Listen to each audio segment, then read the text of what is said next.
आपल्या सर्वांचं मनापासून मनापर्यंत स्वागत करत मित्रांनो. आपण आलोय आहात घर म्हणजे बघा, सगळीकडे धुकं आणि धुकं आणि धुकंच. तुम्हाला दाखवतो. चला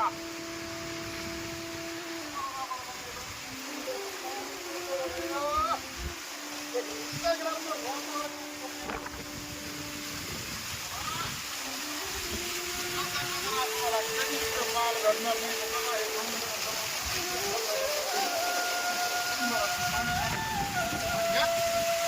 बाजूला आहे मग चला तुम्हाला मी सांगतो अजून पुढं प्रश्न आहे. काय नाही, काल खूप पाऊस आहे, खूप पाणी, खूप पाऊस आहे. चला नंतर मग ही आहे आमची बाईक आणि आता आम्ही बसणार आहोत बाईकवर आणि जाणार आहोत मडीला. कानिपनाथ महाराजांचं दर्शन घेण्यासाठी आता माणूस निघालेला आहे. चला मित्रांनो तुम्हाला दाखवतो पुढचा बघा मित्रांनो, तुम्हाला दाखवतो. बघा इथे कसं पाणी साचलंय, किती पाणी आलंय. धबधबा आहे बघा, एकदम जबरदस्त असं वातावरण निसर्गाचं या ठिकाणी आहे आणि एकदम धुकं आहे. बघा मित्रांनो तुम्हाला दाखवतो पूर्ण धुकं आहे. रस्ता बघा या साईडला सुद्धा रस्ता 100 फुटापर्यंत दिसतोय, इथल्या सुद्धा 100 फुटापर्यंत दिसतोय आणि पूर्ण अंधार, पूर्ण धुकं आहे, पूर्ण धुकं. चला मित्रांनो आपण जाऊया कानिपनाथ महाराजांचं दर्शन घेण्यासाठी. तर बघा मित्रांनो हे जे मंदिर आहे हे अमृतेश्वर मंदिर.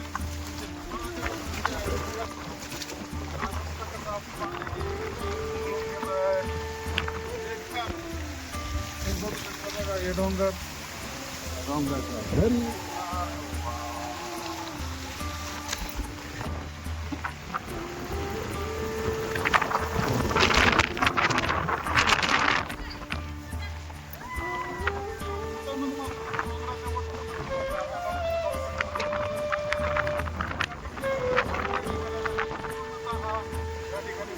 परिसर आपल्याला सगळीकडे पाणीच पाणी आहे.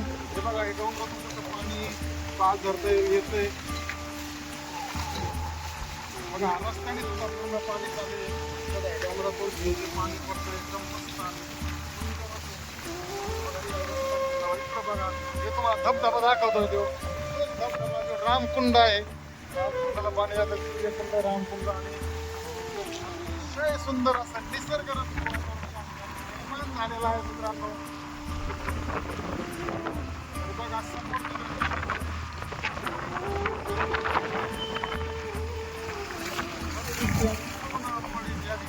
पाणीच पाणी या ठिकाणी झालेलं आहे. या ठिकाणी गायब झालंय मित्रांनो.